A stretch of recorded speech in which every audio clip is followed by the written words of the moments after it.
Assalamualaikum warahmatullahi wabarakatuh. Alhamdulillahi rabbil alamin. Arsala rasulahu bil huda wa dinil haqq liyuzhirahu 'ala dini kulli wa kafa billahi syahida. Asyhadu an la ilaha illallah wa asyhadu anna Muhammadan abduhu wa rasuluh la nabiyya ba'da. Allahumma shalli wa sallim ala sayyidina Muhammad wa ala rasulillahi ajma'in. Amma ba'du, kaum muslimin dan muslimat yang dirahmati oleh Allah. Kembali lagi kita pada pembahasan tentang fi'il mudhari'. Ya. Kita sudah masuk pada pembahasan yang ketujuh, yaitu wazan tafa'ala. Wazan tafa'ala, fi'il mudhari'nya adalah yatafa'alu. Wazan yatafa'alu memiliki tasrif sebanyak 14 kali. Dan masing-masing tasrif ataupun perubahan yang terjadi pada wazan yatafa'alu ini terdapat ad-dhamir yang dia berfungsi sebagai subjek, ya, dhamir munfasil. Untuk itu, marilah kita simak dan kita perhatikan perubahan demi perubahan yang terjadi pada tasrif yatafa'alu. Yang pertama, yatafa'alu. Yatafa'alu di dalamnya terdapat dhamir huwa. Yang kedua, yatafa'alani. Di dalamnya terdapat dhamir huma. Yang ketiga, yatafa'aluna. Di dalamnya terdapat dhamir hum. Yang keempat, tatafa'alu. Di dalamnya terdapat dhamir hiya. Yang kelima, tatafa'alani. Di dalamnya terdapat dhamir huma. Yang keenam, yatafa'alna. Di dalamnya terdapat dhamir hunna. Yang ketujuh, tatafa'alu. Di dalamnya terdapat dhamir anta. Yang kedelapan, tatafa'alani. Di dalamnya terdapat dhamir antuma. Yang kesembilan, tatafa'aluna. Di dalamnya terdapat dhamir antum. Yang kesembilan, tatafa'alina. Di dalamnya terdapat dhamir anti. Yang ke-11, tatafa'alani. Di dalamnya terdapat dhamir antuma. Yang ke-12, tatafa'alna. Di dalamnya terdapat dhamir antunna. Yang ke-13, atafa'alu. Di dalamnya terdapat dhamir ana. Dan yang terakhir adalah natafa'alu. Di dalamnya terdapat dhamir nahnu. Nah, itulah dia perubahan-perubahan ataupun tasrif yang terjadi pada wazan yatafa'alu. Adapun contoh wazan yatafa'alu di dalam Al-Quran bisa kita lihat di dalam surat Al-An'am ayat 42.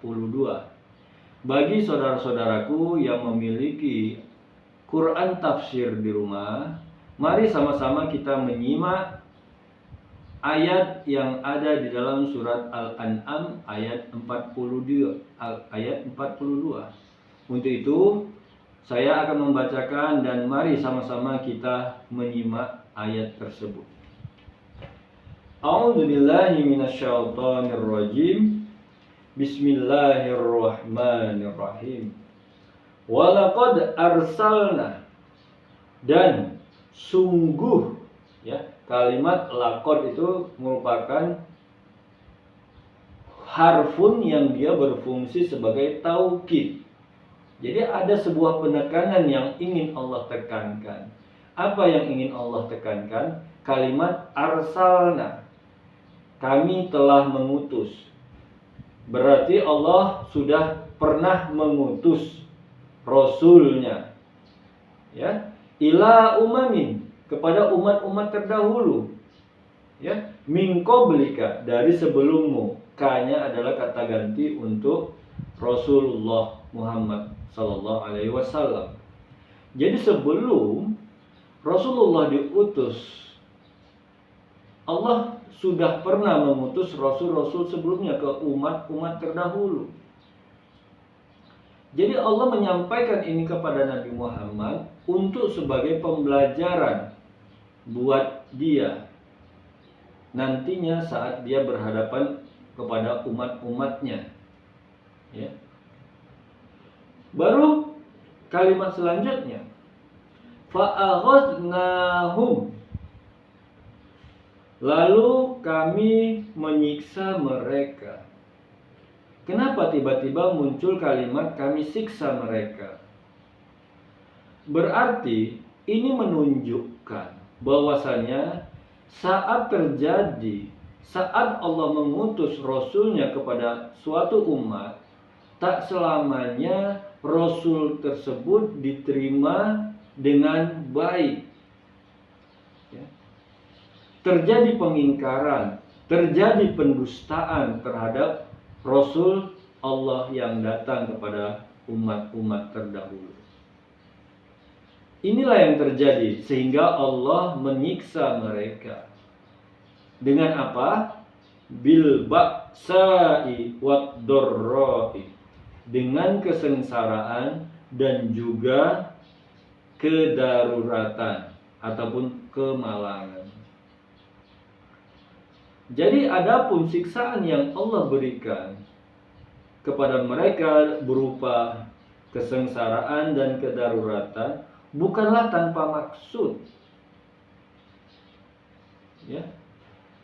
Kalau begitu, apakah ada maksud Allah untuk itu semua? Ada. Karena disambung kalimatnya la'allahum yatadarra'un, agar mereka tadarru'. Kita sering mendengar kata tadarru'. Tadarru' itu adalah rendah hati. Mau merendahkan hati kita di hadapan orang lain. Jadi harapan Allah, mereka umat-umat tersebut mau merendahkan hatinya di hadapan Rasulnya.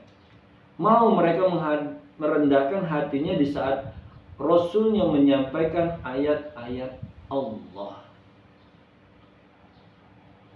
Jadi jangan terjadi pengingkaran, jangan terjadi pendustaan di saat Allah mengutus Rasulnya, saat Rasulnya menyampaikan ayat-ayat Allah. Jadi kita sebagai umat jangan merasa sok, jangan merasa tinggi hati, jangan merasa paling benar saat Allah mengutus Rasulnya. Ini yang perlu kita pahami. Nah, kata tadarru'una inilah contoh dari wazan yatafa'aluna. Ya.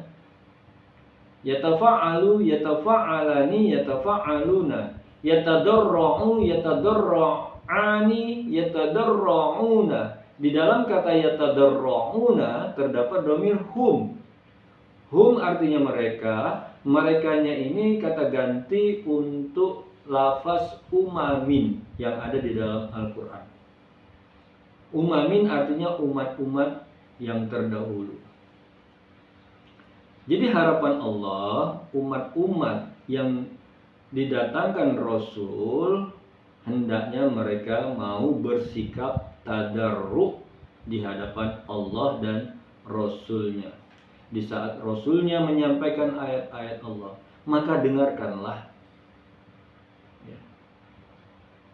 Jangan kita tinggi hati, jangan kita merasa paling benar di saat Allah dan Rasulnya menyampaikan ayat-ayatnya. Itulah dia contoh yang ada di dalam Al-Quran di surat Al-An'am ayat 42.